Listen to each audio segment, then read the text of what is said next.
Trump meets Lula in Malaysia. Leaders hint at pretty good deals. Trade, sanctions, and economic disputes on the table. US-Brazil ties face a critical crossroads. Global markets watch closely, cooperation or conflict.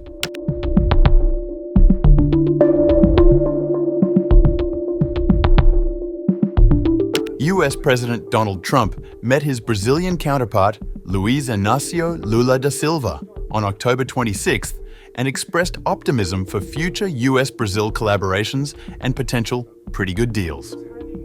The two leaders exchanged views ahead of their meeting on the sidelines of the ASEAN summit in Kuala Lumpur. No, I think everything's fair. Look, we have economies, and I have a lot of respect for your president, as you know.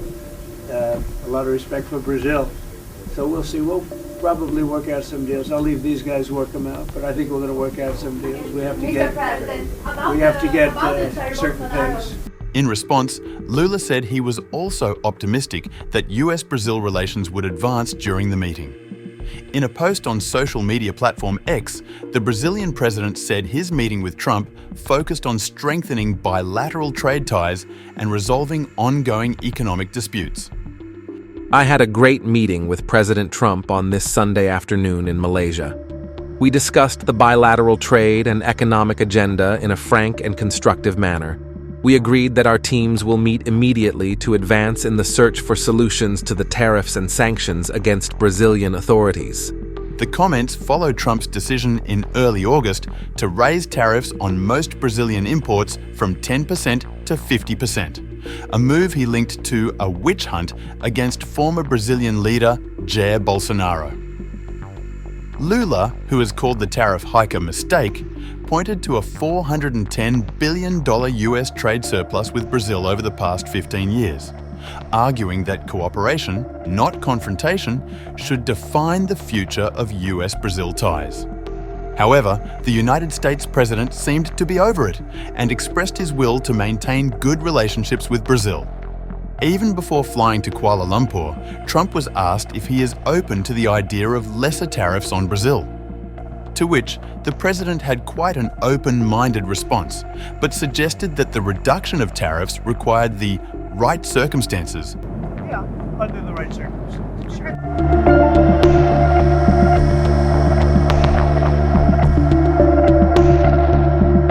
The Brazil-US trade relationship entered a turbulent phase in 2025 after President Donald Trump imposed a 50% tariff on most Brazilian goods, up from 10%. The White House cited concerns over Brazil's trade practices, judicial actions, and growing alignment with BRICS.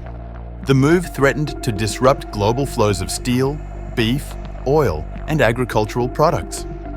Analysts warn Brazil may deepen trade ties with China and other Asian markets, boosting Beijing's influence in South America. Meanwhile, US importers are expected to turn to suppliers in Mexico and Australia, raising costs for consumers and manufacturers. Brazil, home to vast rare earth reserves vital for high-tech industries, holds key leverage. A prolonged dispute could hit major US tech firms operating in Brazil and strain global supply chains.